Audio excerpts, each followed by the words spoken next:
Japan is a country that's known for a lot of cool things. Mario, video games, Japanese people, paper doors, bathrooms that tuck you in at night, they have floor, fast train, and also anime, I guess.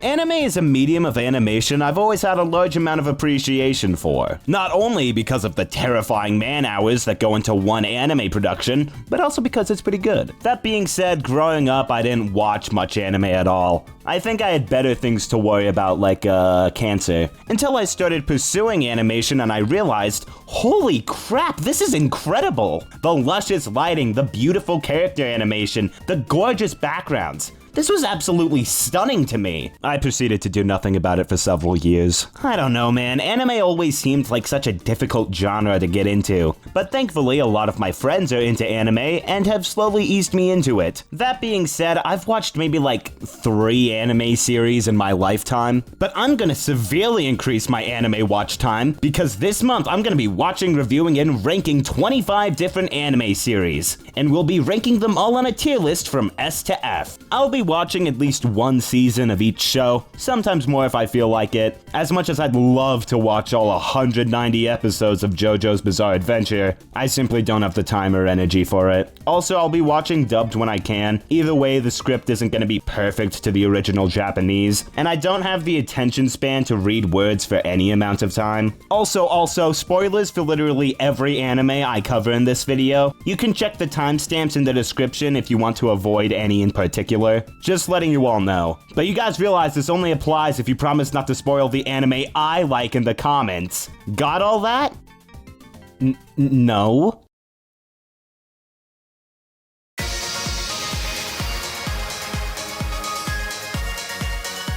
Chainsaw Man was the first anime I watched for this video, and if I could sum it up in 2 words, they would probably be really cool. Or Chainsaw Man. Denji is a wee little boy who has inherited millions of dollars in debt to the mafia, having to sell his organs and kill devils with his chainsaw dog Pochita to pay off a minuscule amount of his towering debt, with his dreams literally consisting of having jam on bread and just having the ability to be with a girl. So yeah, he's doing fine. And right when things can't get any worse, the mafia kills him and Pochita and throws them and a bunch of other corpses in a dumpster out back. Jesus Christ. Pochita consumes some blood and is awakened though, and in a final move of desperation possesses Denji's body, which gives Denji the ability to turn into the Chainsaw Devil. By the way, devils are the physical manifestation of fears that grow stronger the more people are scared by them. So Denji is that, basically. He slaughters the entire mafia. The scene is then investigated by Makima and her devil hunting team, and she takes Denji into the team for being a devil-human hybrid, with his dreams finally being fulfilled. Holy shit. Chainsaw Man is a pretty special series to me as it's the first anime I really got into. And it is awesome, one of my favorite series ever, but the first season is not my favorite part of it. I've read ahead in the manga, I haven't completely caught up, I've only read through the first part of Chainsaw Man, and considering how the first season only goes up to chapter 34, the TV show hasn't quite peaked yet. The manga honestly peaks at the end, so while I can look forward to that, all we have right now is season 1, which is a really good season, just not as good as what's to come. But enough pointless rambling. Denji gets taken under Makima's wing and is forced to join the Devil Assassination Squad, as if he disobeys orders he'll be put down like all other devils. Denji has more than enough motive to go through all the shit he does in this show. He ends up getting paired up with Aki, a much more stern member of the Devil Hunting Syndicate, where they have to move in together, and Denji having to adjust to normal life, and one of his first goals in his new life being to touch boobs. Now this is anime! Power is introduced as another devil who took the power of a human's body, and she is quite possibly the best character in the entire show. She is an absolute asshole. A selfish prick who doesn't care about anyone but herself and her cat Meowie. The first time Denji and Power do anything together, she literally knocks him out and drags him to be sacrificed to another devil in exchange for her cat, and she is absolutely amazing. Denji comes through to save the day, destroying the monster trying to eat both of them, and as a reward, Power lets Denji... Well, after this, Denji realizes, wow, that kinda sucked, and Makima explains to him that the reason he felt nothing was that the experience wasn't intimate enough. And then basically says, if you go kill the gun devil, we'll together. Yeah! Again, something that's established further in the manga. Here it's just kind of like, this is grooming. But I swear, it makes sense in the context of the whole series, but I'm not gonna say how because I don't want to spoil it either. You just gotta trust me, bro. But from there, we have a goal for the season: defeat the Gun Devil. And there are plenty of obstacles in the way to get there. 2 entire episodes dedicated to getting a minuscule piece of the monster. Those episodes are incredible, by the way. Denji being able to regenerate health by drinking blood, making it so he can fight the Eternity Devil forever, is so cool. Denji's dubbed actor screams incredibly well throughout the whole show. He's so badass. Fountains of blood explode from you with every slice. I chug it like it's soda and I'm good as new. I could do this for f***ing ever! But here we get introduced to other characters, Himeno, Kobani, and this guy. He's not important. Himeno being boisterous and Kobani being whatever the opposite of boisterous is. We're later introduced to Kishibe, who is also just rad as hell. Power and Denji's plan to kill him later on is hilarious, and the whole show comes together really nicely. Chainsaw Man has my favorite fight scenes out of any show ever, and you know, I don't usually care for fight scenes. I think they're cool and well animated, but Chainsaw Man stand out by being hyper gory and just awesome. The whole show looks absolutely gorgeous. I'm pretty sure the Chainsaw Devil is animated in some kind of 3D software, but it also looks really 2D. It's complete magic as far as I'm aware. Chainsaw Man is just really cool and awesome and cool, and you should go watch it. I'll be putting it in A tier.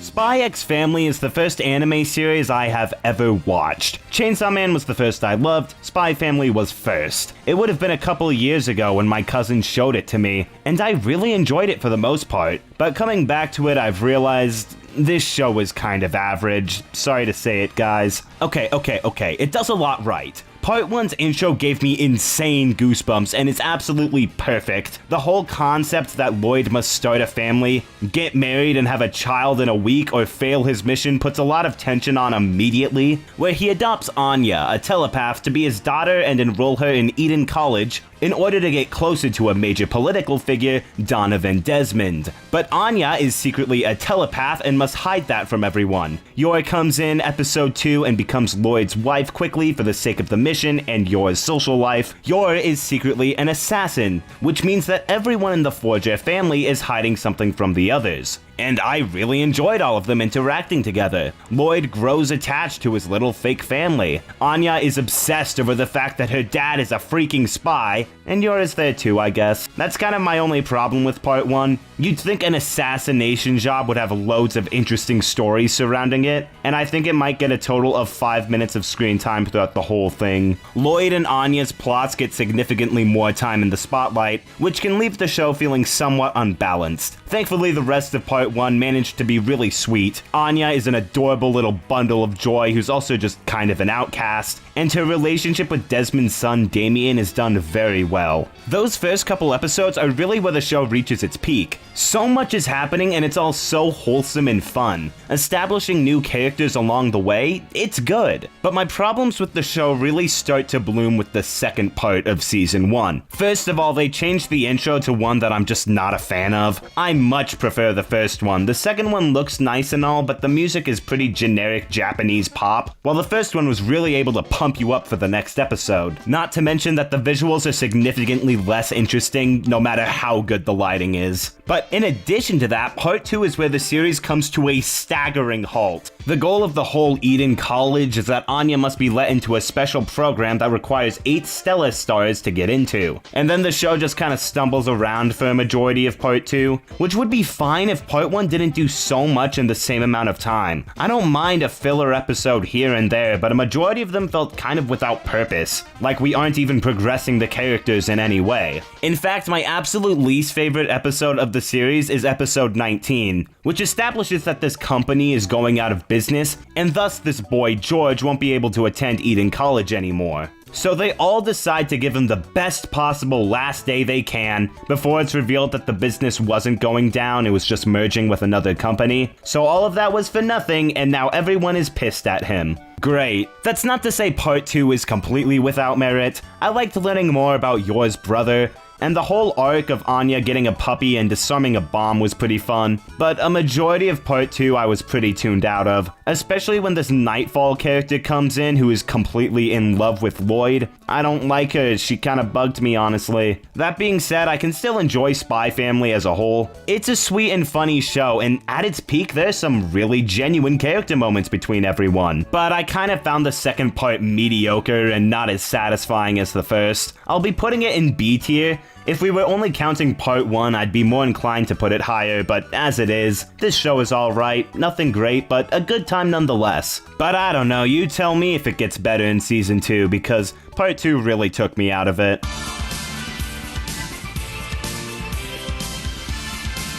Death Note is an absolute ride. It's one of the most iconic anime out there for a reason, and the fact that I've avoided spoilers for this long is kind of insane. The only thing I really knew about this show going into it was the Simpsons parody. So as you'd imagine, the whole time I was watching this, I was like, oh, the Simpsons ruined the story for me, great! Then I proceeded to realize that it was a 7-minute segment and Death Note is a little more complex than that. Light Yagami is a very mature student who gets his hands on a Death Note, a notebook where if you write down any person's name, they will be killed. It's a relic from the Shimigami realm belonging to Ryuk. There's a bunch of silly rules the note has that basically puts them in the position where Ryuk is just kind of there to watch things happen. Ryuk is great, but Light decides to use this power to kill criminals and hopefully create a utopia that he is the god of. But his plans are complicated when the government gets wind of his murders, and puts the mysterious L on the case to figure out what's happening. The whole show is a constant game of cat and mouse between L and Light, and it is really cool. The show is very smart, the two constantly playing mind games with each other. And when the show is a genius, it makes me feel like a genius. This is my romantic wish fulfillment. Have you committed any crimes recently? No! Now by doing that, I remove suspicion from myself. Now to continue the conversation, I'll give a thought-provoking question. What's your favorite animal? I ran over 3 kids. Light ends up on the investigation despite being Kira. Kira is the name they give to whoever the person is behind the killings. It certainly makes things very interesting, and the show is very entertaining throughout. It has constant twists and turns, and it is incredibly gripping and engaging, and has the constant tension of Light being found out, while simultaneously trying to put the blame onto others. This show is awesome. That being said, it is incredibly flawed. In terms of characters, I only really like Light and L. The rest of them kind of range from forgettable to annoying. Like, there's 6 people on the investigation team, but they all kind of blend together. Like, I know Light's father plays a pretty big role in everything, he's alright, but the others are completely uninteresting, and any time spent on them feels pointless. I don't really care for Misa that much, she mostly comes off as an annoyance. But that doesn't even compare to what is easily my biggest problem with this show, which is spoilers, so warning if you don't want to hear this. 3, 2, 1, L dies. But instead of this completing Light's plan of world domination, the United States has its own version of L apparently, named Nier, who only comes in at the last part, and they are incredibly rushed into the story and severely underdeveloped. While I really loved the ending of the show in terms of Light's reaction to being found out, it isn't really satisfying to have this boring, underwritten character be the one to do so. Alright, we're out of spoiler territory now. That being said, I still really enjoyed this show. Its presentation and soundtrack go incredibly hard. I love both of the intro and outro sequences, with the first half of the series having a much more rock vibe and the second half just being pure death metal. Reminds me a lot of Castlevania, and that's a huge compliment. And the animation is just fantastic. The fact that this came out in 2006 isn't even like a big shock to me or anything. I just want to know how they did it with the technology of the time. I really want to see the behind the scenes development stuff on this. You might be asking why I don't just look it up. I think my favorite part about this show is that you never really know who you should be rooting for. Like, Light is obviously a villain, but you kinda get him. The more time you spend with him, you can further understand his actions, and it really leaves you hooked to see who will win in the end. And that's what makes this show so good. It's constantly leaving you on edge, and it's one that I couldn't stop watching until I was done. It's great despite its issues. Going in A tier. Bocchi the motherfucking Rock, yeah!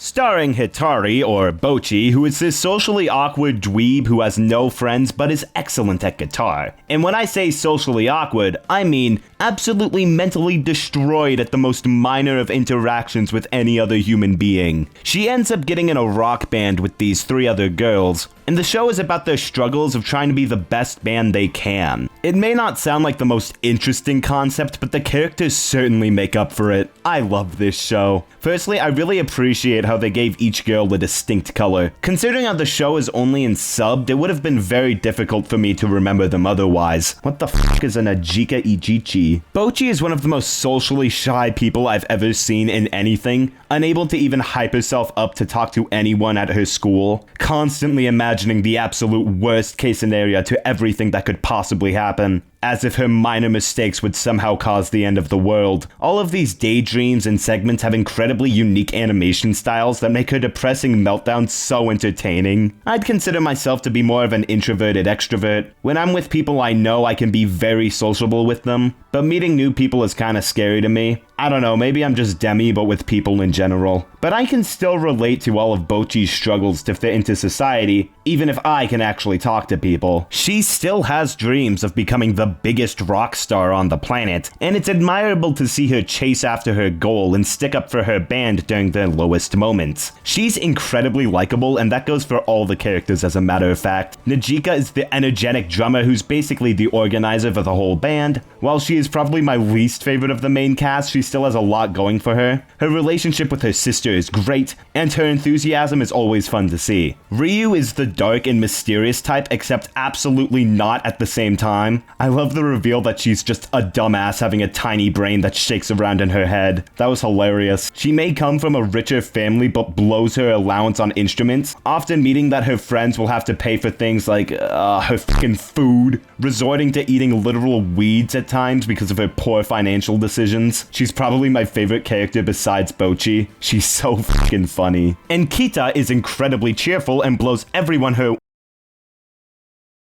That sounds really bad. And Kita is incredibly cheerful and blows everyone away with her, quote, Keat aura. These characters all work very well together, and it makes for a show where, while nothing may be happening, it's still really fun to watch. It's an incredible comfort show. There's also a ton of cool animation here. It can range from some really cool uses of the medium to brain rot dog shit, and I love all of it. They really push the medium to its limit, and make another one of my favorite anime from a purely visual standpoint. Bocchi sometimes just crumbles into an incoherent mess when faced with a harsh situation, and it's not like anything I've ever seen before. It is brilliant. They're able to go overly hard on some parts, and it's very impressive. I also love how they can just sometimes make the over-exaggerated animation canon in the show. Bocchi literally explodes into ash in one episode, and it isn't even a dream sequence or anything like that. It's real. And you know, normally I'd be against breaking the immersion like that, but it's really funny.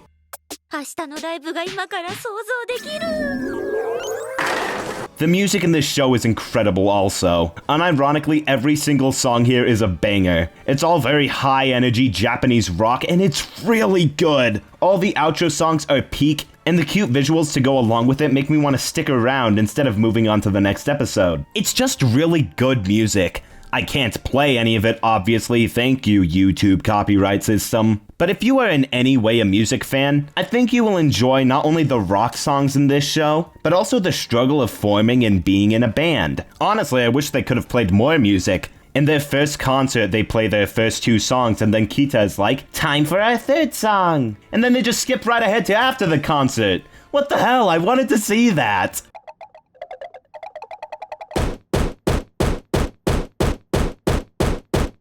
Bocchi The Rock is a show that's just so well-rounded. It accomplishes everything it was going for perfectly, and is a fun and jolly old time the whole way through. It's only subbed, sadly, but just swallow your pride and get over it. It's become one of my favorite series of all time, and I seriously hope it gets a 2nd season, because I could watch these girls struggle through depressive meltdowns, play awesome music, and suffer seizures forever. It's going in S-tier favorite anime so far.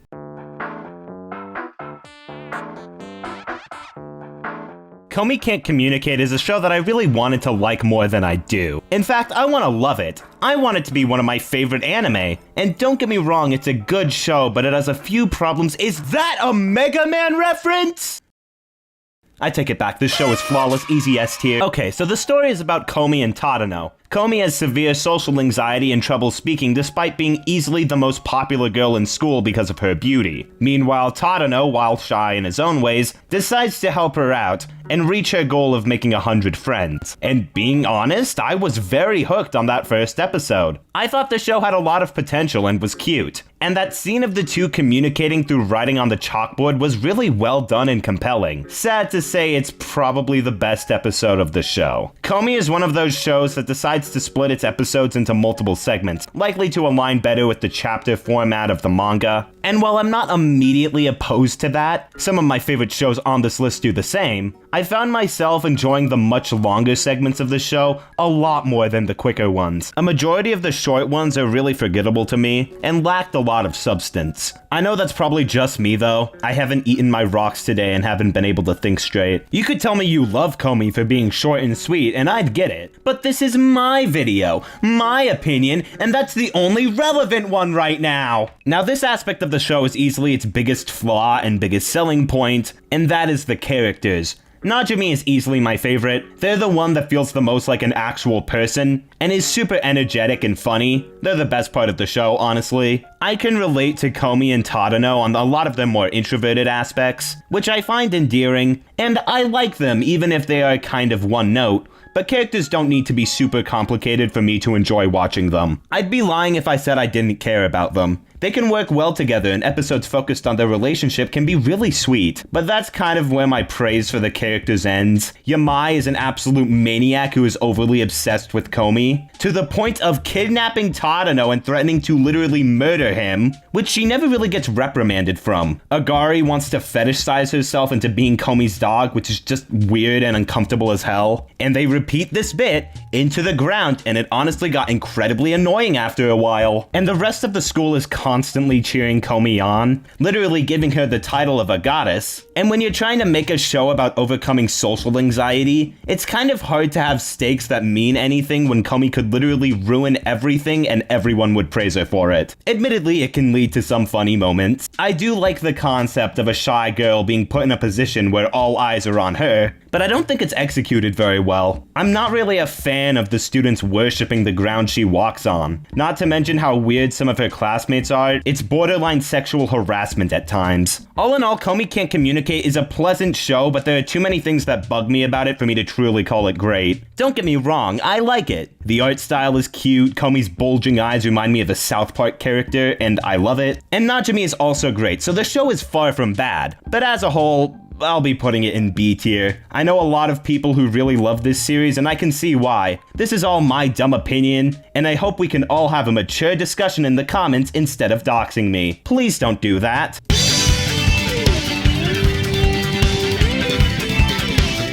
I really did not care about My Hero Academia. You know, this show isn't even that bad. It's fine, and I can definitely see why it's become one of the most popular anime series with 7 seasons. But it's just one of the most generic shows I've ever watched. Deku is this high school boy obsessed with superheroes. However, lacking a quirk or a superpower, he is unable to go to the greatest superhero academy in Japan. That is until he meets his superhero idol, All Might, to which he agrees to be his descendant and obtain his power. And I hear that concept and I think, yup, that sure does sound like a superhero story. I don't know, maybe I just don't care much for superheroes. I've never really been a fan of the MCU, and I haven't even touched anything from DC. I like Spider-Man though, he's cool. The show's concept sounds a little too well fit to be an epic superhero universe that could go on forever. Watching only one season of this show feels so wrong, like barely anything happened. But I don't really want to see more anymore. It just feels like those superhero universes where you gotta catch up in order to be in on all the hype. It triggered that kind of reaction in me. Deku is a fine protagonist. He really starts from the bottom, and it's somewhat admirable to see him work his way up. His rival Bakugo is kind of a meanie head. The girl, I forgot her name, is okay, just kind of bland. She has no character. There's a frog girl who acts like a frog. This fucking piece of shit that I wanted to kick into the ground. Manita is such a creep, and the only character traits they're able to give him in this short amount of time are he's a wimp and he's a pervert. His design also sucks. He looks like he's wearing a diaper. For a frog, you've got some pretty big boobs, Sue. Perfect floaties. That's kind of my biggest problem with this show, at least for the first season. They introduce too many characters and so many of them just get thrown to the side. I imagine as the show goes on, everyone gets a lot more time to shine, but frankly, I don't want to watch to find out. This show is boring. I like some of the character designs. Deku can be really expressive. All Might has a really cool design both in his hero form and when he's crippled. And that's it. Everyone else blends together in my mind. It's like looking at the Pokédex once without any knowledge of this series and trying to memorize all of them. It's too much. I don't know, this show is clearly very popular and has a pretty big fan base, so sorry if I insulted you all, but I don't really give a shit. C tier.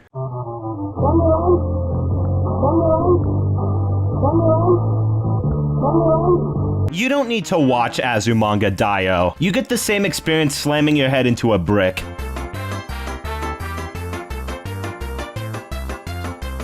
Azumanga Daioh is one of those anime that I've seen a lot of memes from, and you know what? I completely understand why. This show is complete brain rot at some points, and I love it. The show's concept is exceedingly simple, following this group of schoolgirls and whatever mundane adventures happen in their life. Occasionally, we get to see the perspective of their two teachers also, and that's about it. Except, that is perhaps the most boring way to describe this show, because it is just a simple slice of life, but what makes it distinct is its characters and writing. I guess the main one is Chio-chan, a little 10-year-old girl who's so good at everything that she's been moved up to high school, which, might I add, is a terrifying concept. That certainly wouldn't warp her. Cooking is so fun. Cooking is so fun. Now it's time to take a break and see what we have done. But she ends up making friends with some of her classmates, Tomo, Koyomi, Sakaki, and Osaka. And Osaka is my absolute favorite. In the dub, they made the baffling decision to give her a southern accent. You know, the accent that people from Osaka have. I will defend the dub with my life, by the way. It is too fucking funny. Like, I don't even care if it's coherent. This is not a show that cares about making sense. There's this one scene in the pool episode where it's clear that everyone is talking about breast sizes, but thankfully, the dub changes the conversation to being American and Japanese. I am not making this up. Yeah, I am Japanese, but I find it hard to accept that. Nothing wrong with being Japanese. Osaka is easily the most brain rot character of the entire show. Her stupid smile gets me every time. She does not have a single thought in her head right now. She's a portrayal of autism? Like, okay, I say this show is dumb and brain rot, but a majority of it is like typical cute slice of life stuff, but suddenly it will just have a scene like, What are you two up to? Oh, thinking about hemorrhoids. this show is just silly, anything goes kind of fun. Like, I don't know how to describe it really, because the show isn't anything special. In fact, it does a few things that would bug me in other shows, but when I sit down and watch it, I am so at ease. You know what? I got it. This show is constantly what's happening in my brain. My sticky, gross, ADHD brain. Nothing is happening in there. Things aren't really progressing or moving forward. It's very cynical. It's just doing its own thing and clearly having fun with itself. And I love my brain. That's not to say this show is perfect or anything. I hate the teacher who's just like a pedophile. Doesn't even try to hide it or anything. He's just a perv. For the record, this show is no longer my brain. The comparison is over. Mr. Kimura, why did you decide to become a high school teacher? 'Cause I like high school girls, that's why!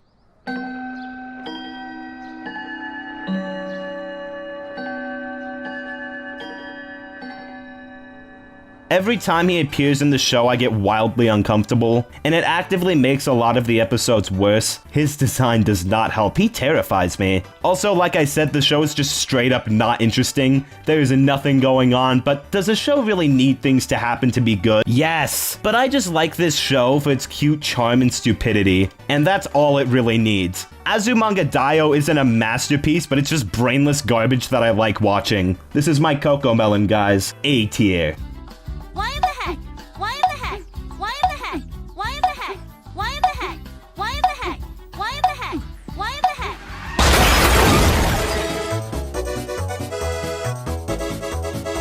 Nichijou is very similar to Azumanga Daioh, but it doesn't have a pedophile in it, so it's better by default. Okay, not really, I still like Azumanga more. Despite that, Nichijou is a very different show, even if it shares a similar tagline to Azumanga. 3 high school girls doing something, and another storyline about these 2 sisters, one being a robot trying to live their everyday lives. Azumanga Daioh is certainly very silly, but I'd consider it to be a lot more grounded than Nichijou. It's more silly, goofy nonsense, but I think I'd describe it as far more wholesome. Again, Azumanga Daioh is a very cynical series, showing a lot of the harsher realities of life. Nichijou isn't really interested in doing that. How these 2 sisters live on their own and don't have to worry about water or electricity bills is beyond me. The best way of showing you its differences is that one of the characters is just allowed to bring high-level weapons into the school and never be questioned. Yeah, I don't think you could do that in America. Or perhaps the better example is the robot side story,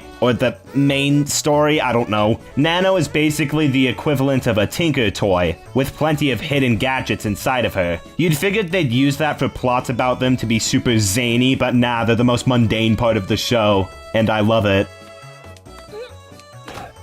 Nichijou is just adorable. Everyone's designs are really cute and the character interactions are just delightful. Not to mention the animation has no right being as good as it is. The intro and outros are both so good. There's a common trend I've seen people redrawing the intro to feature different characters, and that's really cool. I love to see communities come together over something like that. I want to see it happen more often. And that's it. Again, it's not a super complicated show with complex character dynamics. It's just a cute, fun series, and while I wouldn't recommend it to everyone, if that sounds like your kind of thing, then feel free to watch it. Another going in B tier. You know, I think I've been too positive in this video so far. Let's jump into, without a doubt, the worst anime I watched for this video.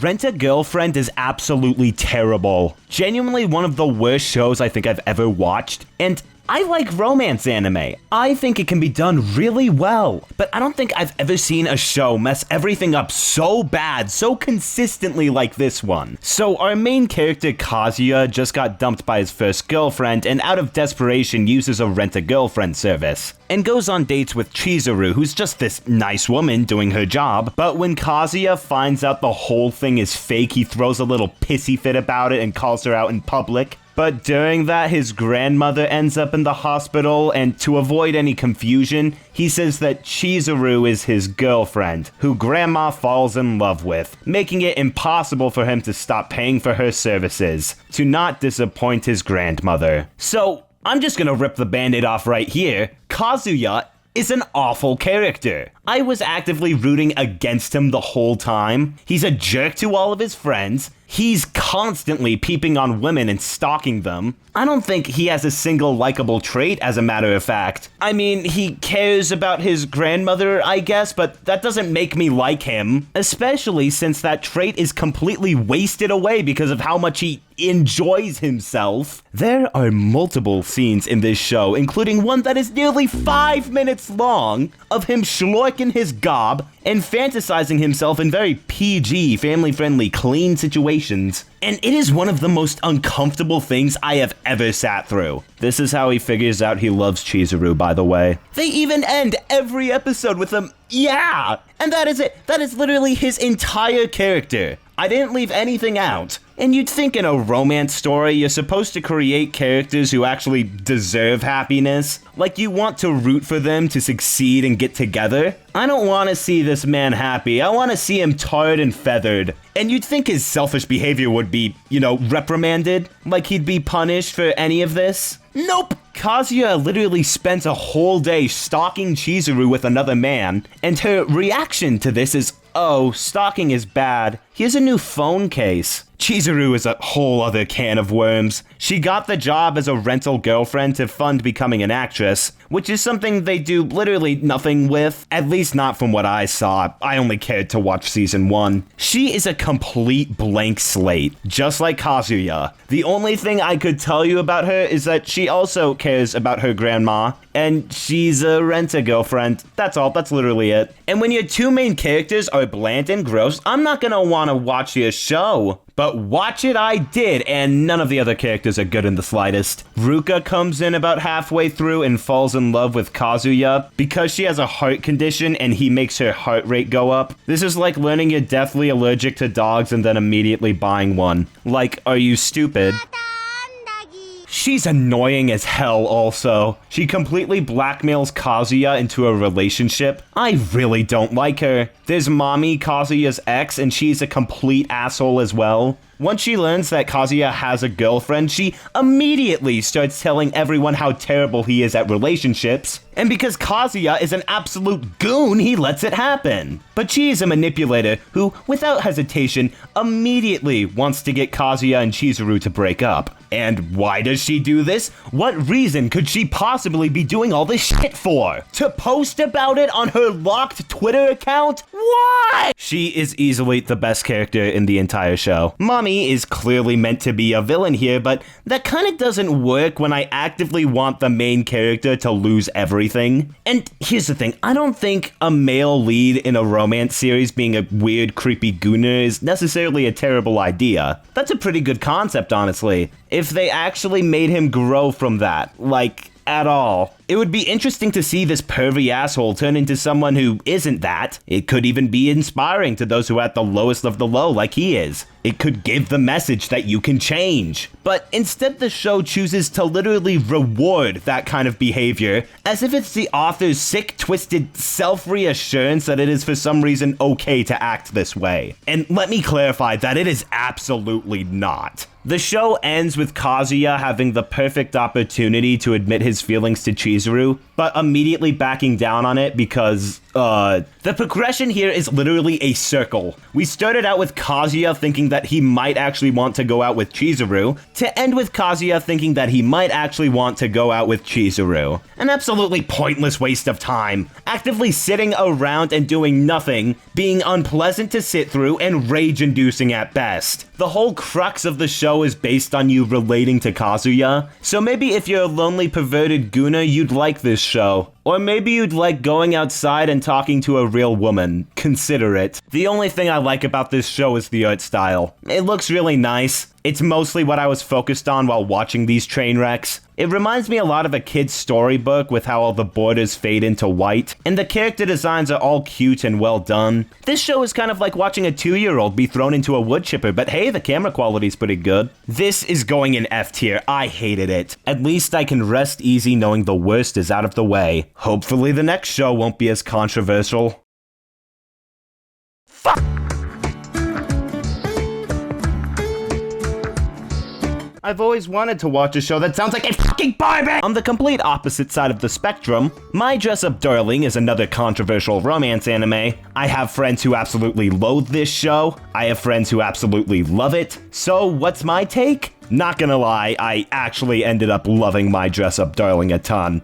I adore the two main leads, and a lot of their struggles were really relatable to me. That being said, all of my friends are correct. Wakana Gojo is this little dweeb obsessed with Hina dolls, and thanks to a dumb, stupid childhood memory, he has chosen to not make a single friend at school. Then, out of absolutely nowhere, the popular girl Kitagawa falls out of the sky and slams her head on his desk, just like that. This is truly how all great relationships start. But from there, Kitagawa learns that Gojo knows how to sew from working on his Hina dolls, and asks him if he can help her become a cosplayer. What I really like about this show is that the characters are absolutely amazing. The two main leads, Gojo and Kitagawa, work incredibly together, through awkward moments to really sweet ones between the two. Gojo is obviously great. He's kind and well-mannered, but also incredibly lonely. His life is literally Hina dolls and has a huge amount of passion behind it, as well as not wanting to disappoint or let down others, especially Kitagawa. The show actually has a lot to say about making art, through Hina dolls, through cosplay, through photo taking. They could be talking about the most boring, minuscule details of making clothes, and I'm listening. I didn't think I had any interest in fashion or cosplay before watching this, but it honestly looks like a lot of fun, even if it's just being with friends and goofing around. But what I really find interesting isn't just how art is made, but what it means to make it as well. Which leads to possibly my favorite episode of the entire show,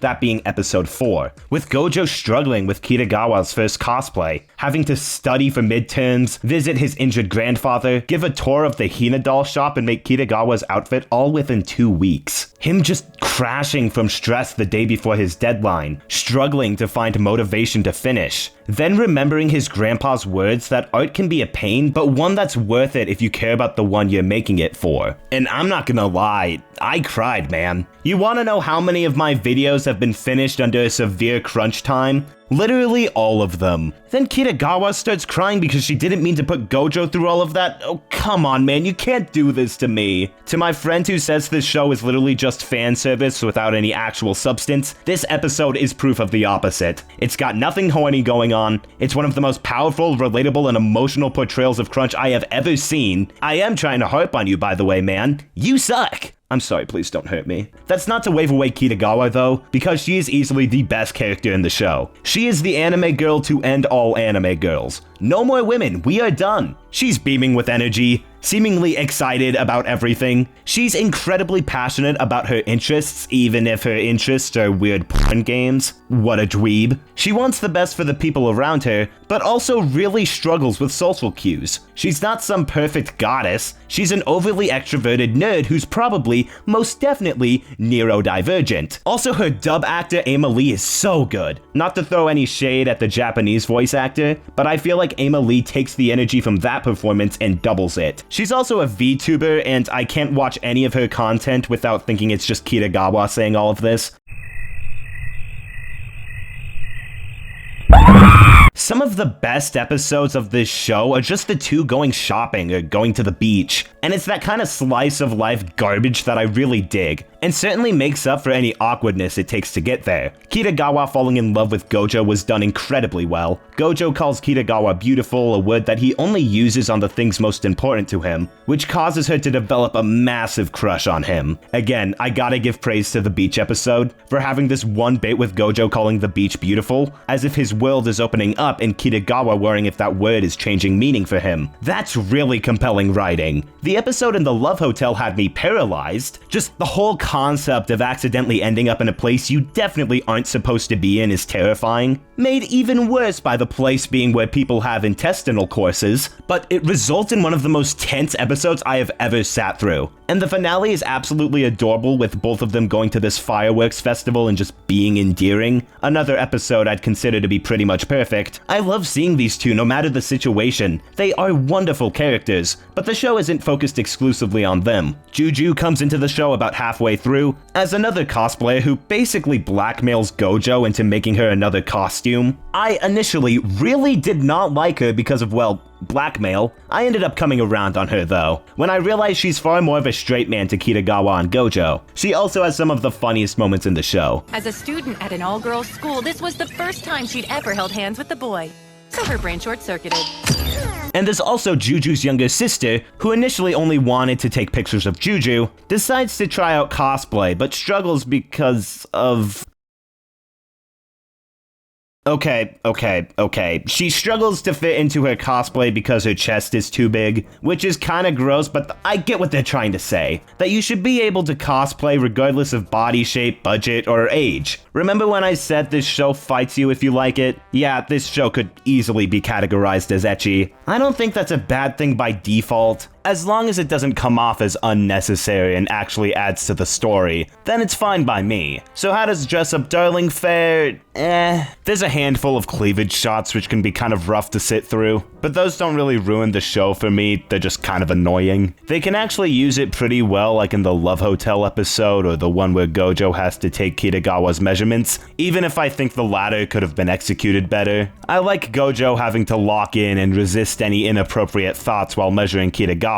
I think the fact that he's willing to stick that kind of thing out for her is really cute and nice. But Marin definitely comes off as a little too oblivious here and a little demanding. Still a good episode, but probably the weakest of the season. Not the worst moment of the show though, that would have to be Juju's introduction, where Gojo walks in on her wearing nothing but a towel. That was just kind of gross and tropey, but I really don't think a majority of it is bad at all. There's only a few examples that bug me, and even then they aren't deal breakers or anything. But regardless of if it's done well or not, there's still a large group of people who don't want to sit through that, and I can't really blame them. I completely understand. That being said, this is easily my favorite show so far. Dude, I fucking loved it. Its characters are all incredibly lovable and charming. It's cute, it's emotionally damaging, and while it definitely goes too far in the fan service at points, it is still one of the most finely crafted romance stories I've ever seen. I'll be putting it in S tier. Anyways, that's enough ruining my reputation for one day. Let's just move on to the next one.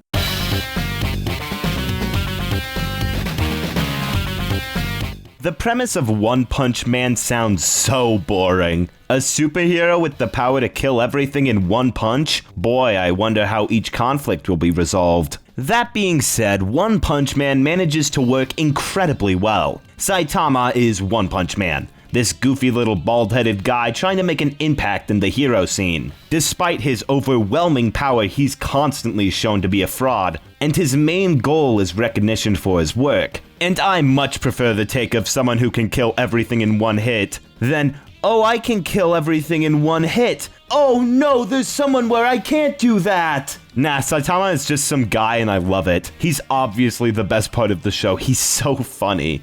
All right.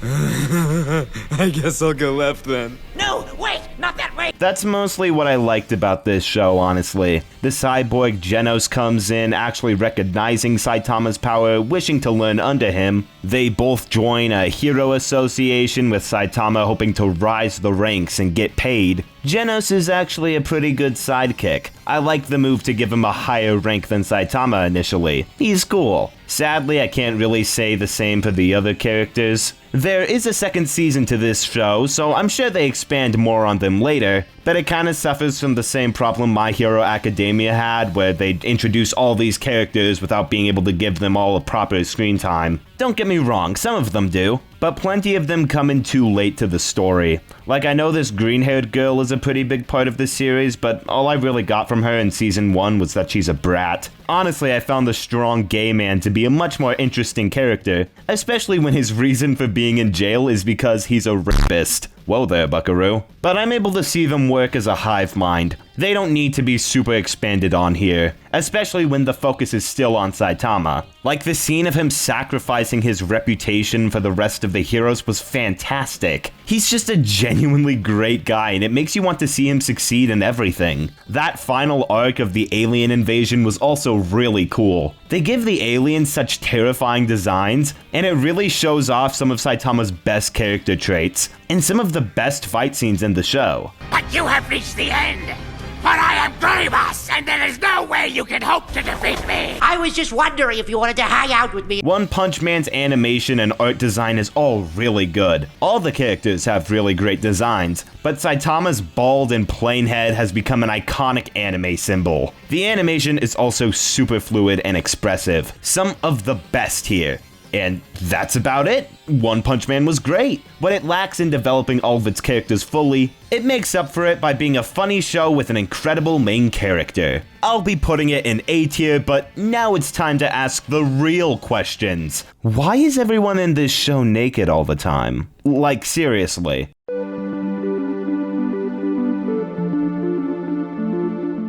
Demon Slayer is like the most popular anime ever right now. It is a record-breaking series, and I don't mean that lightly. One of its films is the highest-grossing Japanese movie of all time, and that is just insane. And its fan base is absolutely ginormous throughout the world. So this is probably going to be the most dangerous thing I've ever said on the internet.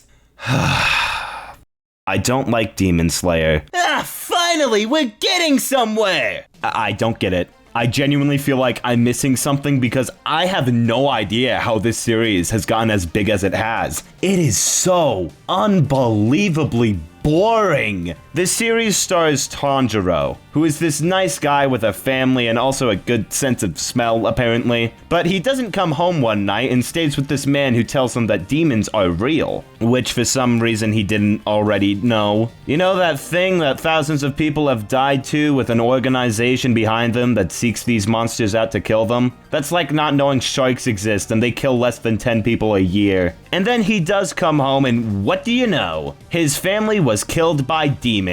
Except his sister Nezuko, who is now a demon. So he must become a demon slayer so he can cure his sister and be happy, I guess. You know, that death probably could have had some sort of impact if it didn't happen 10 minutes into the story. At this point, all we know about them is that they are a family and they get along. They get no further information before dying, and we're supposed to care about them because we're supposed to care about Tanjiro. Here, let me put it this way. This is Jerry. He's the perfect little apple. He is very nice and perfect. This is his perfect apple family. Aren't they just perfect together? Whoops, they're dead now. I am just as emotionally invested in this apple as I was for Tanjiro. I do not give a shit about Tanjiro. I get why people like him. It's because he's a perfect good little guy. And I'm not trying to say make Tanjiro an asshole. A nice guy kind of character can be done right. I'm just gonna use this example because I already covered this show, but I like to think that Tadano was a pretty nice guy and Komi can't communicate. Tadano is a pretty basic boy who is a good guy, and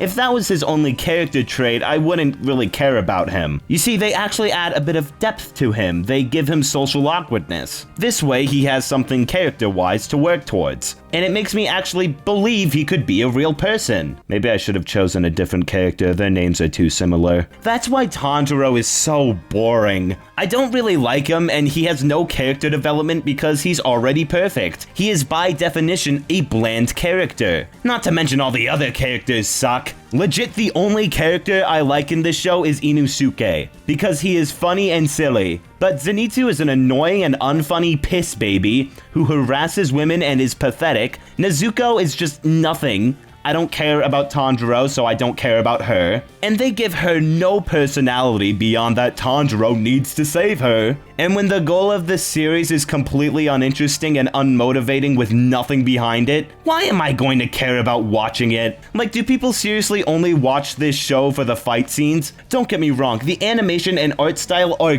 gorgeous. And I will always appreciate the time and effort that goes into stuff like that. But I don't see any reason to like this show otherwise. I don't care about Tanjiro or any other character, as a matter of fact. Could someone please rudely explain to me why this show is so good in the comments? Because after watching the first season, I am left with nothing. Will it get better? I mean, it has to, right? A show doesn't get this big without being good, right? E tier.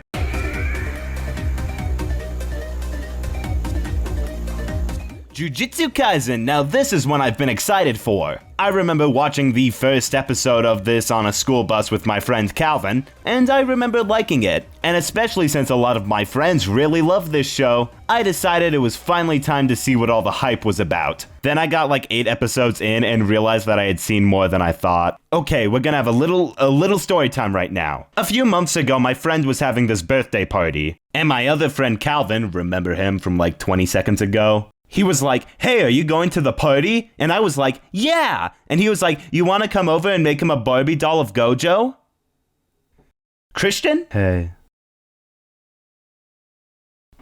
We went to Target and gathered some supplies, which consisted of a regular Barbie, some random pair of children's shorts, and that was it. But we crafted this ungodly concoction using Sharpies and scissors, and we gave it to the birthday boy and he liked it, so mission success. Here's a picture. Look at how young we were 4 months ago. Times really change. Anyways, we put on some Jujutsu Kaisen to watch while working on it, and I remember paying a lot less attention to it than I did. We watched like a couple episodes. A majority of this was still new to me, don't worry. So, is Jujutsu Kaisen deserving of all the praise online and from my friends? Yeah, kinda. Itadori is just a typical schoolboy who seems to have some sort of incredible power, but is more interested in being in the school's occult club than being in any physical programs. That is until his grandfather dies, with his dying breath saying that Itadori should help people instead of slacking off, and he is given the opportunity to when his classmates get their hands on a cursed object.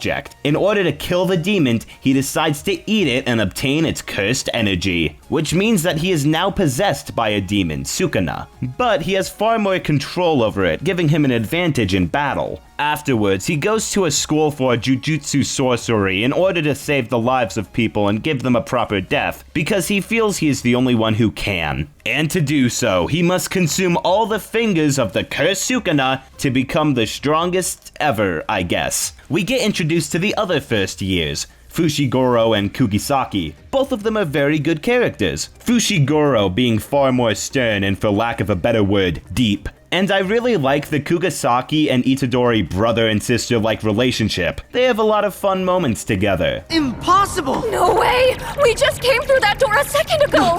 What'll we do? What'll we do? It's a It'll be major fine. problem. Gojo is the coolest person ever. He's kind of a dickhead, but I really love his motivation to get rid of all the corruption from the Jujutsu elders and reform the system with a new generation. Taught in his image, but also his immense power as a jujutsu sorcerer makes him so incredibly badass. I don't really care as much for the other students, but they serve their purpose pretty well, and don't hinder the series in any way. But what absolutely does hinder the series is the fight scenes. Man oh man, am I full of controversial opinions today. I'm not opposed to fight scenes. I'm not opposed to any kind of scene. Fight scenes can be done incredibly and look awesome, but too much of anything is a bad thing. And Jujutsu Kaisen's fight scenes can go on for way too long. The first couple aren't that bad, usually only lasting a few minutes, but as the series goes on, we get to the point where fights can go on for multiple episodes. And yes, they do look cool. Yes, they are well animated.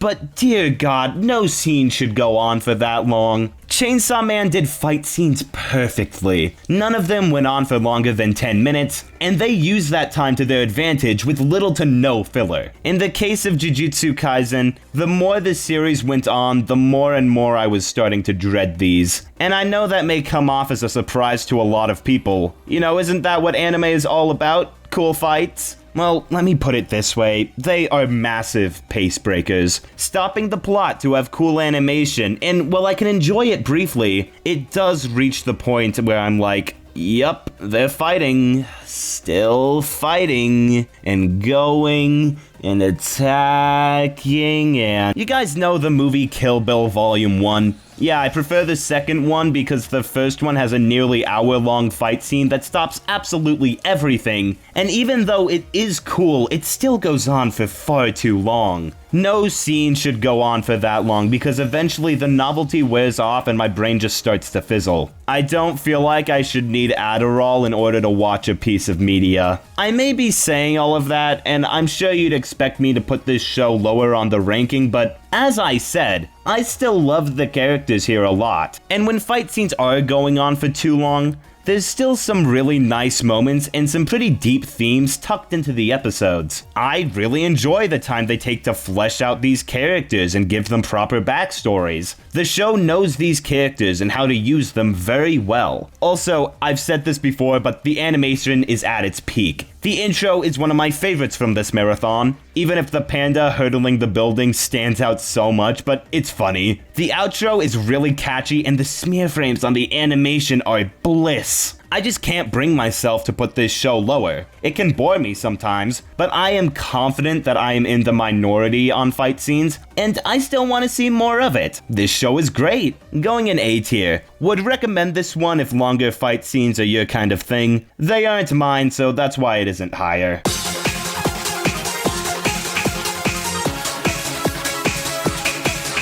Mob Psycho is so cool. It is one of my favorite animated things ever. It is some of the most creatively distinct and intense animation I've ever seen. It looks incredible. The characters are so stylized and expressive. The animation is all incredibly fluid, yet has a low frame rate like most anime, which just makes shots in here look so interesting. It's up there with Spider-Verse for some of my favorite animation in anything ever. Like, what was the budget for this show? Like, $1 billion? The show is pretty magical sometimes. The entirety of the season 1 intro is like the best animation ever. Absolute peak. I don't know what's happening, but I like it. Everything just flows perfectly into one another. This is one show I literally never skip the intro to. Hell, sometimes I even replay it. It's that good. And then the second season intro is like, you want to see me make the greatest intro ever? You want to see me do it again? Oh my god! It makes use of some of the more unknown types of physical animation. The music goes so hard and it all looks so cool. The fact that the third OP is my least favorite feels like a sin, but it's just the one that's got the least going on. It's still a really cool intro. This show could be absolute garbage and I'd almost recommend watching it exclusively based on animation quality. Almost. It makes the thing entertaining to watch regardless of if you're actually paying attention to the story. But thankfully, the story and characters are really good. Mob is a young adolescent boy with these psychic powers.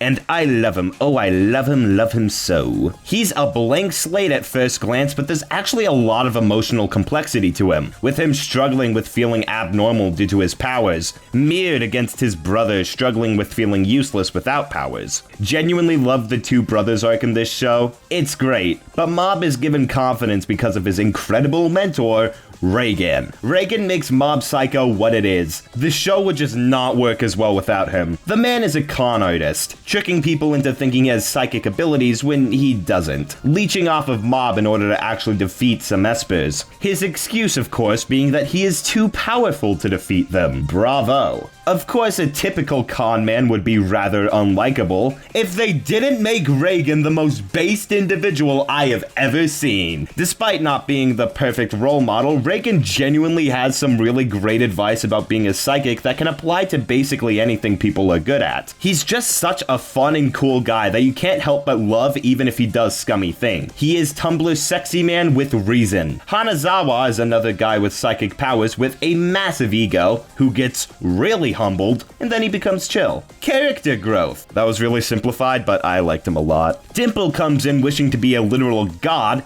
but trapped to a ghoul form. And he is where my one problem with this show comes in. He just says he somehow escaped the spirit realm and came back to Earth in one episode. That's all. That's my only problem with this show. The whole arc building up to this secret organization Claw was awesome. I love the one leader's design. It can be dark and menacing, but also really fucking stupid at the same time. But even when it's not focusing on the bigger story, I can still really enjoy the more goofy episodic adventures that Mob and Reigen go on. There's an entire episode dedicated to them stopping a literal pedophile, which turns into them fighting off a fucking mythical monster woman from the woods. I can fix her. Season 2 also went far more into Reigen and what it means to be a con artist, which is one of the best character studies I've ever seen. Getting into his worth as a person, if he's valued as nothing but a fraud and no one actually cares about him. Honestly, one of my favorite episodes in the show. And while I haven't watched season 3 yet, I was going to, but I was watching the series with a friend and Hulu wasn't working for him. I'll have watched it by the time this video comes out, guys, don't worry. But Mob Psycho 100 overall is excellent.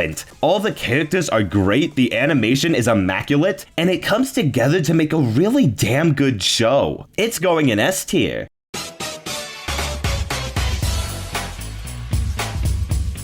The concept of Assassination Classroom is, we're in danger! This weird yellow octopus man just blew up 70% of the moon and threatens to blow up the entire Earth. He cannot be killed due to his insane speed and regenerative abilities. So we're f***ed. However, there is a compromise. Yellow Man promises to not blow up the world if he can teach the delinquent Class E, with the government giving the students the goal to assassinate their teacher. So we're f***ed. Despite the absolutely horrifying stakes of this show, it still manages to be incredibly wholesome and fun. Yellow Man, or Koro-sensei, that is his name, I don't know why I didn't start calling him that sooner. Koro-sensei is such a fantastic character. At first he comes off as such a terrifying threat, I wonder why. But as the show goes on, we get to see that he genuinely cares about his students and is an excellent teacher. He's so fun and likable, and I love him. He sells the whole show, honestly, he's perfect. I wouldn't change a thing about him. But we also get a spotlight on most of the students, all of whom are great and have distinctive personalities. I say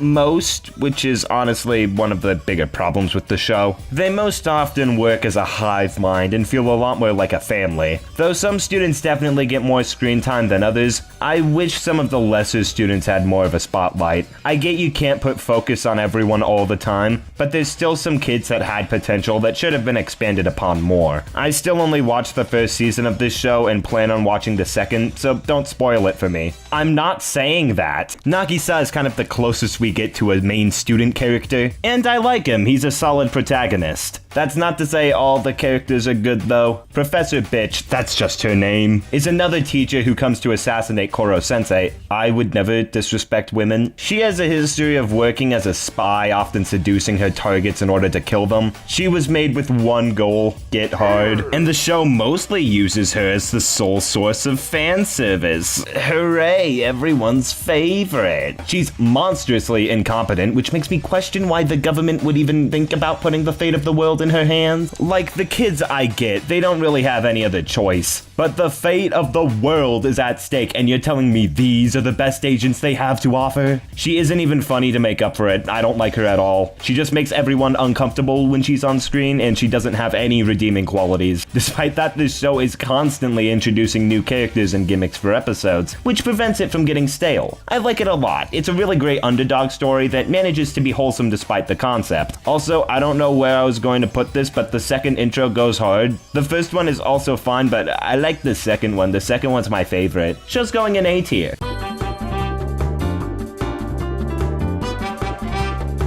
I love psychic characters, oh my god! Did this one wipe me off my feet and show me a good time? That sounds rather risque now that I say it out loud. Saiki is your typical teenage boy with psychic powers, being able to read minds, has pyrokinesis, clairvoyance, and more. And you'd think since he has special abilities, his life would be peachy perfect wondertastic bliss. But no! His life sucks because everyone around him annoys him. He just wants to be left alone and eat coffee jelly, which I just learned is a real thing. I'm not surprised, I just figured I should mention. Looks pretty good, honestly. But he's constantly interrupted by people who occupy the crazy world he lives in. Being honest, the only reason I found myself liking this show so much is because I love Saiki. Though with that price tag, it's gotta be pretty good.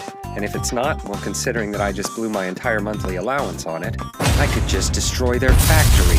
He's incredibly rational, the straight man to practically every situation, but also kind of an ass sometimes, which makes the moments where he decides to care about others around him so great. Not to mention the colorful cast of side characters which Saiki bounces off of nicely. This show is really funny. Saiki delivers all of his lines so coldly. It's one of the few anime on this list that consistently had me chuckling at some of the gags. It even gets incest right. Wait, please let me explain. Whenever they portray characters as pervs, they make the excellent move to not glorify them. We're from the perspective of Saiki, meaning that he specifically calls out this behavior as psychotic. See that made sense, right? Please don't take that clip out of context. I'm calling the police. I got all that from her guardian spirit! Saiki is objectively the best Aro Ace representation in any media ever. That's not even like a fan theory, it is an integral part of the show. He has to deal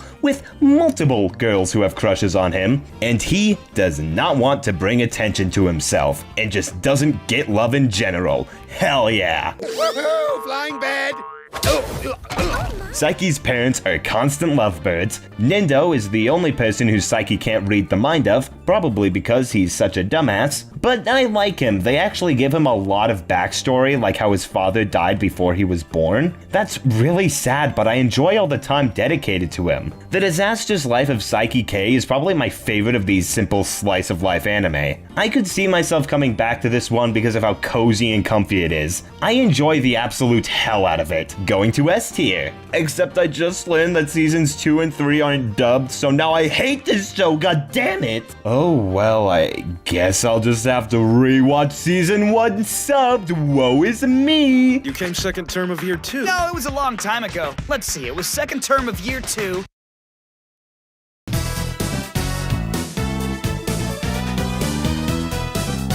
Jojo's Bizarre Adventure is about a very cool rivalry between these two boys, Jojo and Daioh. That is a very simple explanation and I'm going with it. Daioh must claim the inheritance from the Joestar family, and moves in with them after his father dies. And because Daioh is an asshole, a rivalry starts to form between the two. As an example, he beats the shit out of Daioh, attempts to steal his girlfriend, and then he kills Jojo's dog. Yeah, I don't think I'm supposed to like this guy. And Jojo is just a nice rich boy who wants to help people out, even if he struggles with manners and isn't physically agile. I really appreciate how this show doesn't just jump right into it with its bizarre elements, because let me assure you, they're there. I know a good handful of you must have been scratching your heads like, that's what this show is? Daioh becomes a vampire in episode 4, don't worry, the show is still weird. Also British. The English dub makes everyone British.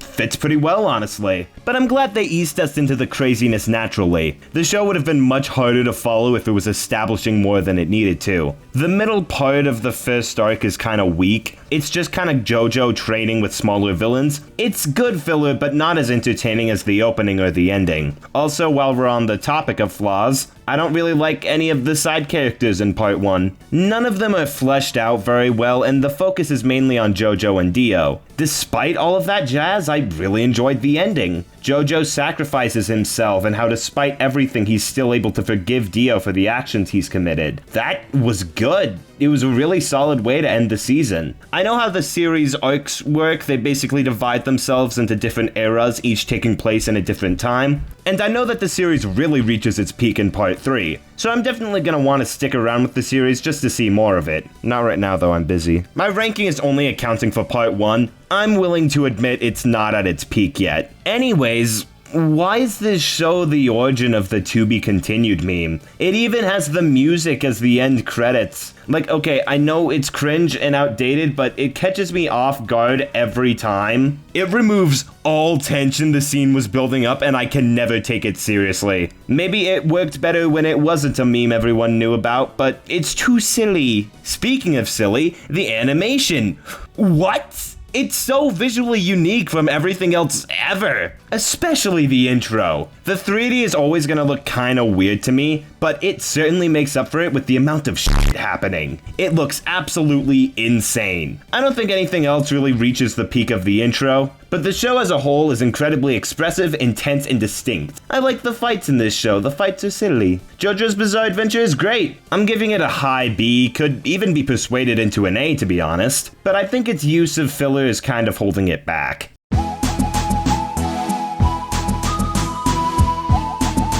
It took me an embarrassingly long time to realize the name of this show is just the two characters' last names mixed together. I'm not gonna make it in the real world, man. I'm 15 years old and I don't even have pattern recognition down yet. Horimiya is about these two teens. I'm noticing now that every romance story is about two teenagers. I don't have that much of a problem with it, but just figured I'd point it out. Anyways, they accidentally meet when Hori's younger brother is taken home by Maya and falls in love. Yeah, that's the premise. And the show as a whole is fine, I guess. I don't really like Hori that much. I think she's a very realistic portrayal of a teenage girl, which is to say, she's kind of a dick. However, it's a pretty double-edged sword. You know, I like Hori's relationship with her father, or that she had a past of bullying this one kid, but her just being an ass to Maya over the most basic of misunderstandings is a trope I've never liked. She yells at Maya to stay over, or gets mad when she sees him with another girl, or gets mad at him for not using her first name. A lot of romance anime make a big deal out of using someone's first name. We get it, Japan, your way of naming things is stupid.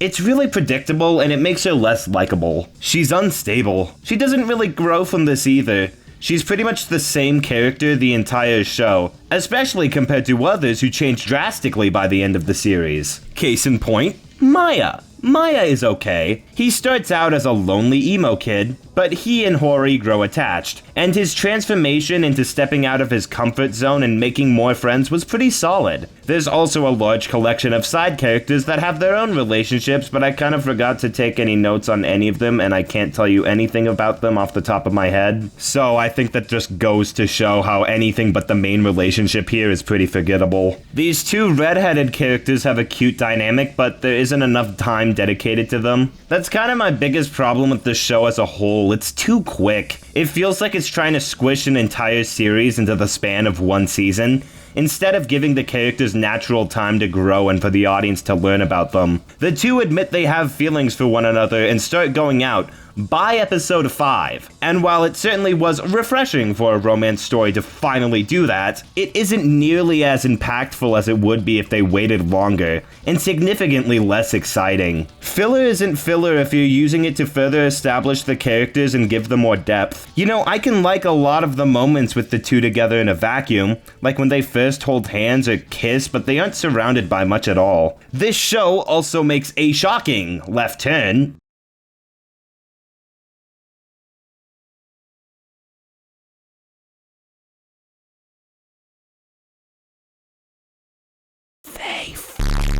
I haven't seen a lot of romance anime, but I like to think that this was some big innovation for the genre in 2021. It kind of surprised me because this show otherwise is like the most Mormon romance ever. The show may have startled me, but I don't really care. It kind of came out of nowhere. This show feels like it was trying to speedrun a romance series, and while I don't mind a faster pace, you need to let the characters sit around more. I'm not gonna be as impacted by their first time in episode 7 instead of like episode 40, you know? The characters need to marinate. But I don't know what help that would really do because I don't really like Hori or Maya that much anyway. This is certainly a very strange nitpick, but I hate the white walls in this school. They're too white. I hate it. It makes me feel like this show is taking place in an IKEA. Art style is nice for the most part, though. I think the intro and outro are incredibly unremarkable, though. You know, that's how I feel about the show as a whole. Incredibly unremarkable. It certainly has some cute moments, but nothing worth checking out the whole thing for. It's a pretty average series. Oh yeah, everything's fine. You know how guys can be. No worries. What up, what up?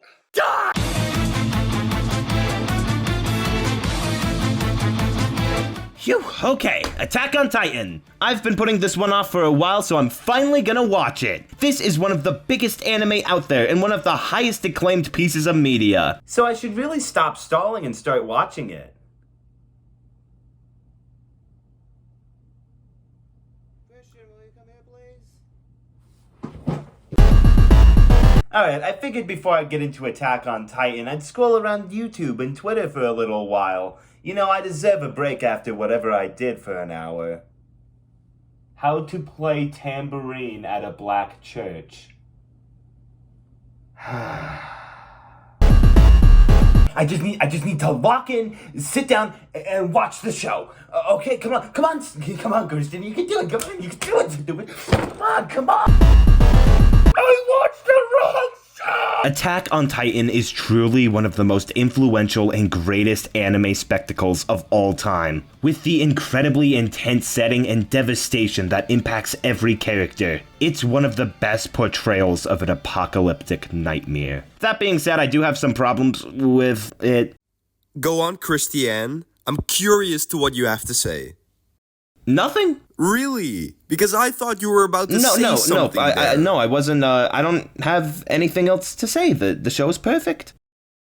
Good, because Attack on Titan is quite possibly the greatest anime of all time. I don't know about that one. Shut up! It all begins when the Titans attack the town of Shiganshina, the hometown of our main character Eric, who loses his mother in the tragedy. They escape with their lives and go through years of military training in order to protect others from the terrifying grasp of the Titans. And it's one of the most emotional and intense things I've ever seen. There's a sense of dread that cannot be understated. It's bleak, it's dark, it's hopeless. it's amazing. Okay, well, I agree with all of that, but I don't care for the slower parts and the pacing is a little weird.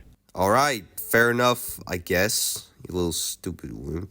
I mean, yeah, it's a good show, but I feel like it's at its best when stuff is actually happening. The opening is incredible, immediately setting the tone for the series moving forward, but afterwards it slows down with the training arc and time skips 5 years into the future. A lot of downtime taken by character development was kind of boring to me, and a little immersion breaking considering how many of these take place while the city is being attacked by titans. Like, hang on, Titans, I need to go cry for a little bit. Thankfully, the soundtrack is really good, and all the dub voice actors are doing an incredible job screaming their lungs out. I'll be putting it in B tier. S tier. What? No. I'm putting it in B tier. You are... Whoa! Okay. Putting Dude, it in... Put the gun away, oh my S god. tier. Okay, fine. There.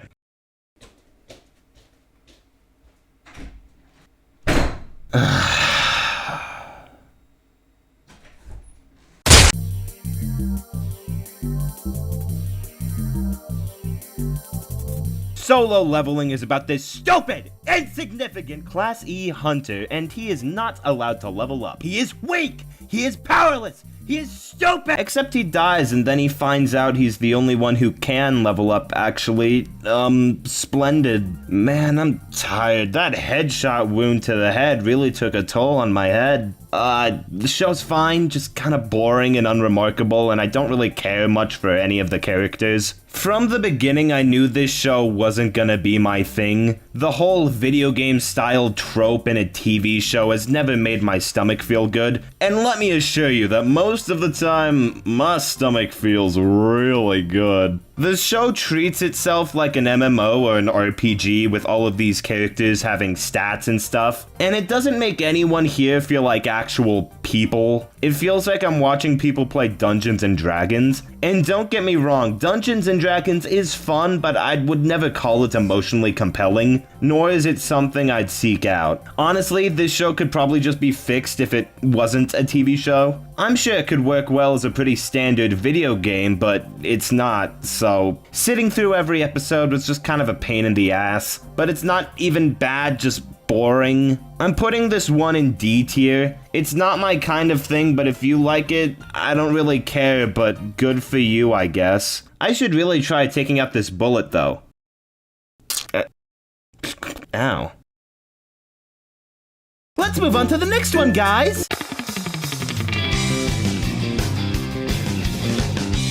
Mashle Magic and Muscles is like if you took Harry Potter and made it f***ing awesome! I've never really been a fan of Harry Potter. Sure, the first 2 movies are fine, and the third one is the only one I'd really consider good. But then I fell asleep a quarter of the way through the 4th one. And as a whole, I question how the series got as big as it did. I mean, I kinda get it, but you're telling me there's thousands of people who genuinely want to go to Hogwarts? Did you guys watch the movies? That place seems like hell. If someone told me they were obsessed with Mashle, though, I'd completely understand. This show f***ing rules. The show is about Mashle, who lives in this world filled with magical powers, and those who can't do it are seen as lower-class citizens. Counterpoint, Mash is strong. In order to live a peaceful life, Mash decides to enroll in Easton Magic Academy. Despite having no magical powers, Mash uses his muscles to get around every situation the school throws at him. It's like Harry Potter aesthetically, but instead it's about a boy without magic powers entering a wizard school, and one-upping everyone using his incredible strength. And it's really funny and silly. Like, look at this lifting animation. This is Smiling Friends level of comedy. But it's not just the humor and action that make Mashle stand out. The show also boasts a cast of great characters that are incredibly easy to get emotionally invested in. Like Mash's roommate Finn, love that guy! He's a little dork wimp, but a lovable dork wimp. My only critique of this show is Mash's hair. It's too smooth and circular, almost like a helmet, and it was bugging me a lot throughout the series. But honestly, that's much more of a nitpick than an actual critique. The character design overall is solid, and the animation quality is top-notch per usual. Either way though, intro goes hard, animation goes hard, all of the classmates are interesting and fun. Mashle is kind of like combining Mob and Saitama into one character, and it's splendid, putting this in A tier where it belongs.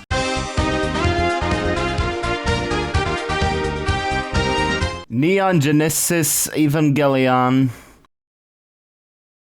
This is one of the most iconic and classic anime of all time. And while there have been many other shows on this list that have had similar praise and haven't quite lived up to the hype, in my opinion, this show absolutely does.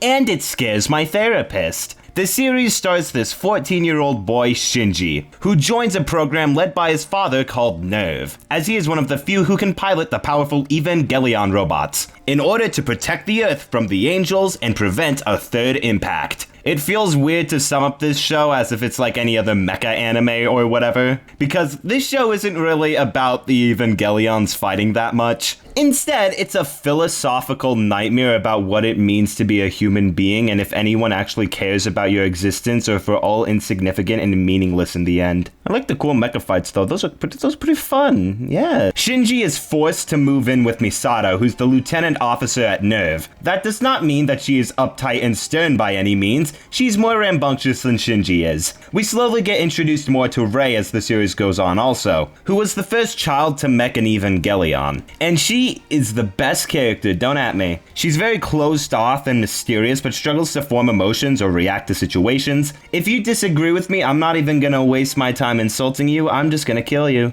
Asuka comes in a lot later than I expected. I thought she would have been here from the beginning, but no. It's hard to imagine the main cast without her, though. She's kind of like if Power from Chainsaw Man was toned down significantly to a more realistic teenage girl, and I know it's realistic because I live with one. Definitely the funniest character in the show, even if I kinda prefer Shinji and Rei for being more complex. But Asuka and Shinji constantly being at each other's throats is a really great character dynamic that I love. She's also German, I guess? So take that as you will. Shinji is such a great main lead though. He pretty much does whatever anyone tells him to, just coasting by life trying to escape the harsh reality of his world. The whole show has this really dark and mature feeling to it, which is especially apparent by the end, and I'm not gonna spoil it. I know it's a nearly 30-year-old series, but the end of Evangelion is an absolute masterpiece, and also it keeps me up at night. What I will say though is that while it ends in a way that I wouldn't necessarily deem as happy, it's one that I was incredibly satisfied with. Is it controversial for me to like the ending of the anime and the movie at the same time? Or am I only allowed to like one? I guess I prefer the movie, but that just might be because it's a movie. I don't know. If you want me to make a video going in depth picking apart every frame of this show, be sure to hit that subscribe button, like it, comment about how awesome I am, share it with your friends. In a world with so many happy and positive cartoons, it's nice to see one that makes you want to drive your car off a bridge after leaving the theater. Do I actually have any problems with this show? It does kind of suffer from that annoying anime trope of boob jokes, but I'm not gonna lie and say it doesn't work sometimes. If you dare look at my dress, I'll kill you. Do you hear me, Shinji? You look pathetic! That's not the show's only source of humor, though. There are plenty of great character dialogues and interactions that are really great. I said I'll be taking Shinji home to live in my place, okay?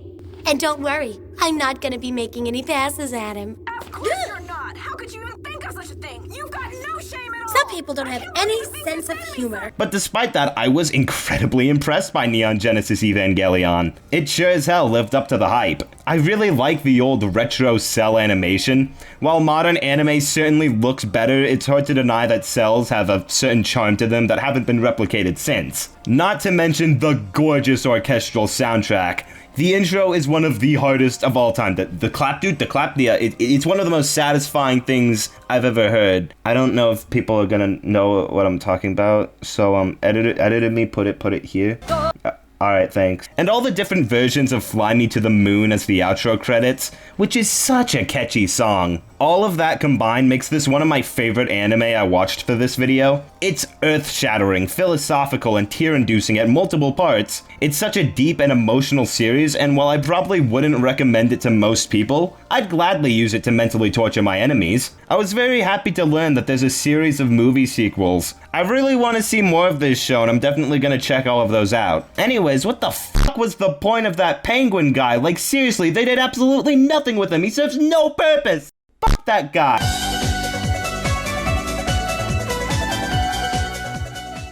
I wasn't even planning on watching this one. I didn't even know what this show was when I saw it. But thanks to my good pal, good friend, good cousin, Davey Shithead, he put it on because the first episode was free on YouTube, and figured, why not? I've already watched one episode, might as well watch the rest.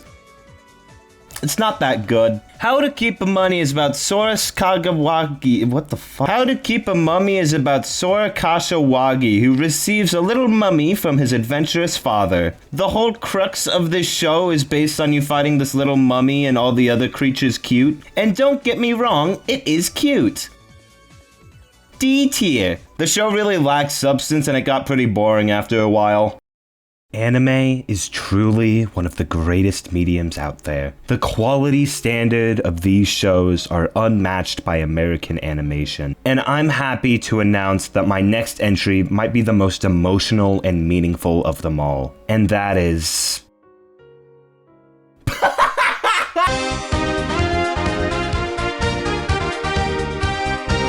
My dear friend Nokotan is the only show on this list that has a severe disadvantage from the rest of them. It just hasn't finished airing. As of writing, only 5 episodes have been released, with more to come. And you know, for the rest of this video, I made an effort to pick anime that had fully released seasons, but I just had to make an exception for this show. I had too many questions. Only male deer have antlers, so is Nokotan trans? Will this show be terrible? Will this show be peak? I had no idea, I just had to seek. Sadly, this show isn't anything special.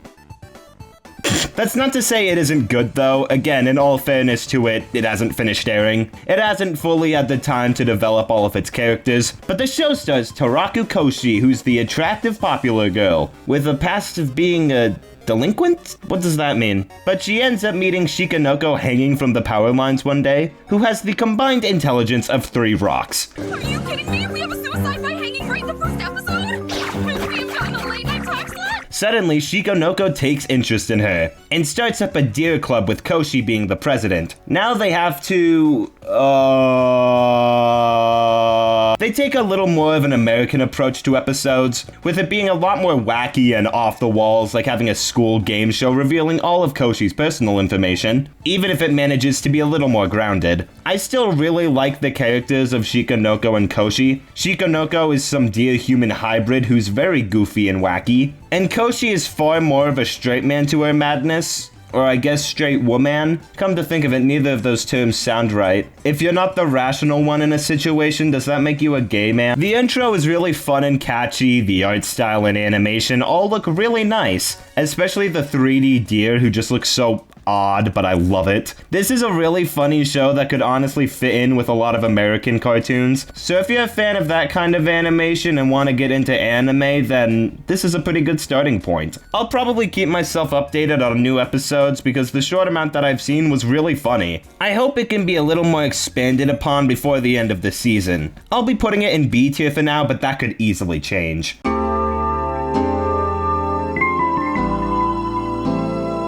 And finally, Kaguya-Sama Love is War. It has become one of my favorite shows, period. One of the most charming, hilarious, and heartwarming things I've ever seen. You know, I heard it would be amazing, so I was like, alright, this better be amazing. And guess what? It was fucking amazing. Who would have thought? If there was any way I could describe this show, it would be taking the mind game aspect of Death Note and putting it into a romance anime. That was already my favorite part of that show, and it's just as good, if not better, here. See, the whole plot of this show is our 2 protagonists, Shirogane, the student council principal, and Kaguya, the VP, who are both hopelessly in love with each other, and constantly attempting to outsmart the other in order to trick them into confessing their love. Because love is a war, and whoever gives up their heart is conquered and loses. And that might just be the coolest concept to any romance story ever. I mean, come on, 2 masterminds trying to deceive the other into romance? That is such a brilliant metaphor for how teens overthink relationships, and it is just ripe for interesting character interactions. And man, oh man, does this show have interesting characters. I think this is one of the strongest casts of characters I've ever seen in a show. The fact that Fujiwara ended up being my least favorite of the main 4 just goes to prove that, because she'd be the best one anywhere else. But they're all just so interesting, and Chika just has the least going on. But either way, she's so brainless and funny.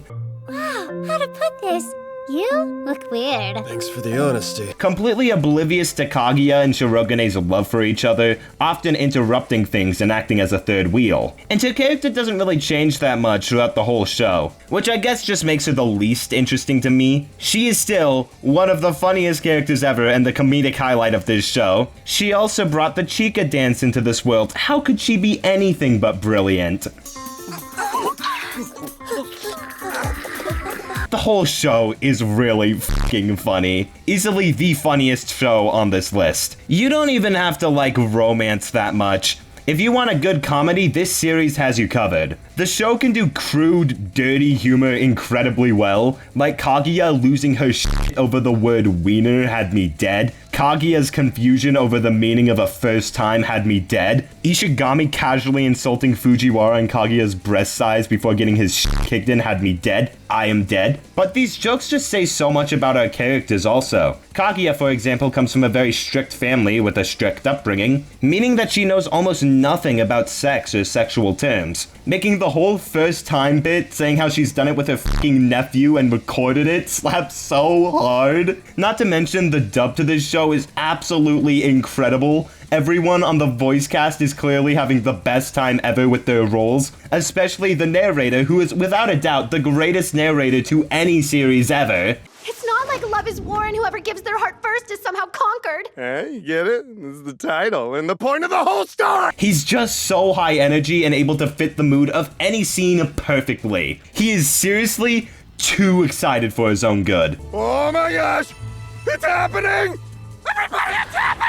Shirogane is perhaps the greatest male love interest to grace this earth. He helps out where he can, giving couples advice despite having no experience, overworking himself to become the best in his class, so that hopefully he can even himself out with the other members of the academy, because his family didn't have a lot of money growing up, and often never got to experience things like Christmas or gifts, which can make an episode like Kaguya wishing him a happy birthday hit so much harder in the feels than it needs to. Kaguya is both stern and mannerful, and also the cutest thing ever when she wants to be, but her upbringing has made her wish for an ordinary life, a simpler life. And while I'm not gonna spoil the finale, it goes into that, and it really makes season 4, or the movie, one of the best parts of the show. Hayasaka is Kaguya's maid and also best girl. Need I say more? She has the same VA as Kitagawa, Amanda Lee. I just had to mention her in the last part, didn't I? This must be what it's like to be normal and recognize voice actors.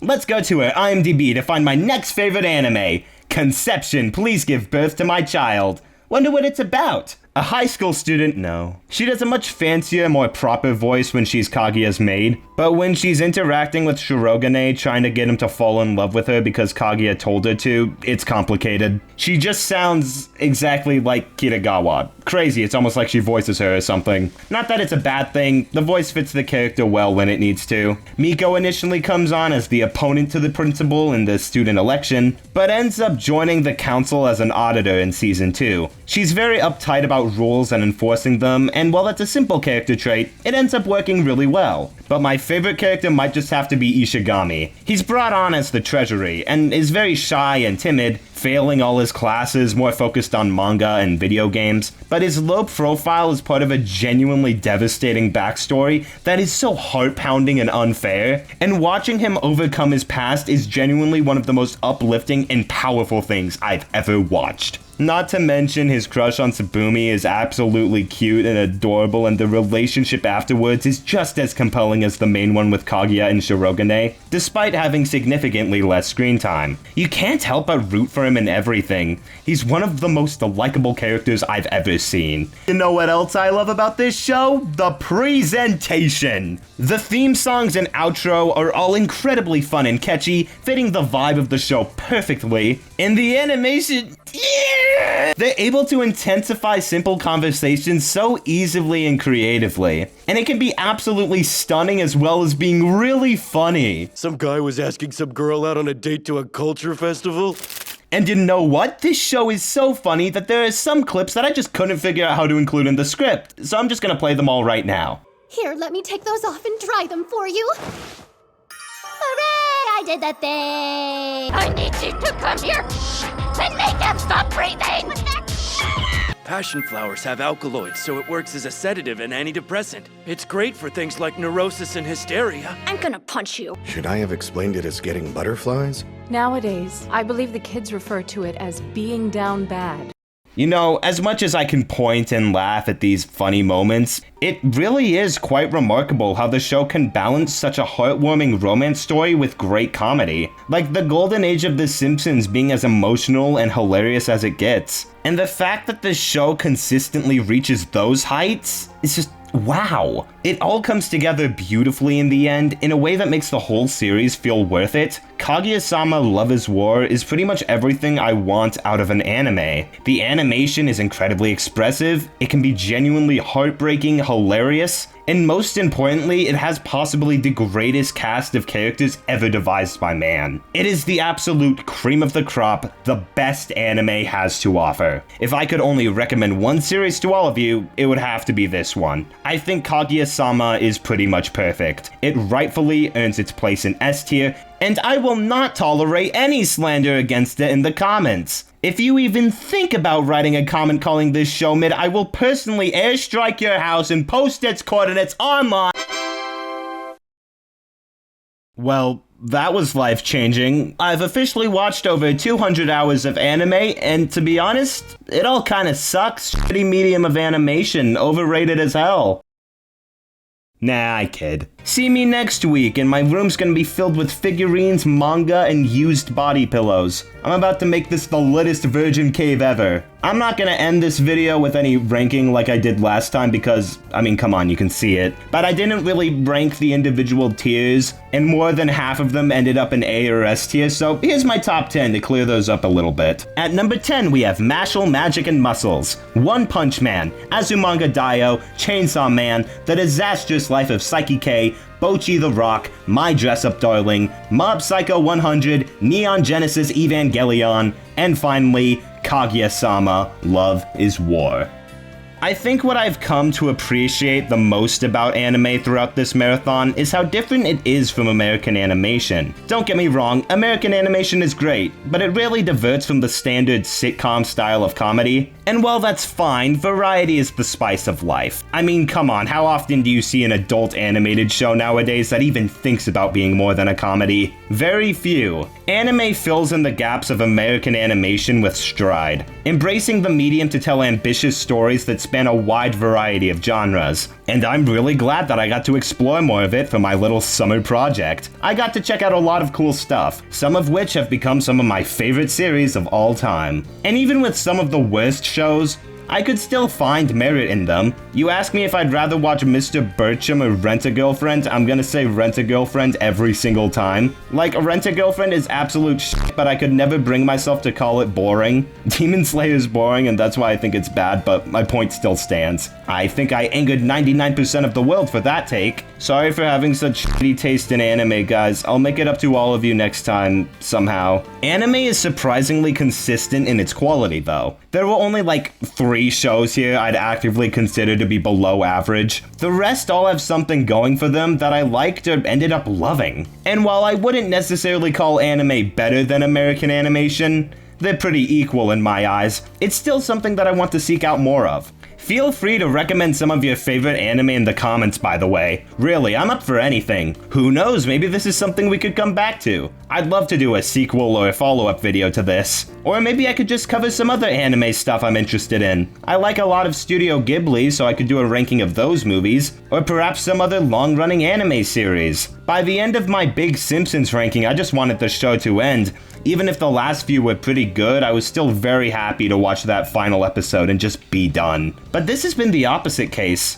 I'm honestly kinda saddened finishing this video. I wanna see more. Either way though, thanks for watching this video, and I really appreciate the support on my Big Simpsons one also. If that one didn't do as well as it did, I probably would have started questioning my life decisions. But I've already started work on my next big ranking video, which I'm hoping will come out next December. But until then, I'll be sure to upload some smaller ones like this. So I hope you all look forward to that. And yeah, bye, I guess. Go the f*** home.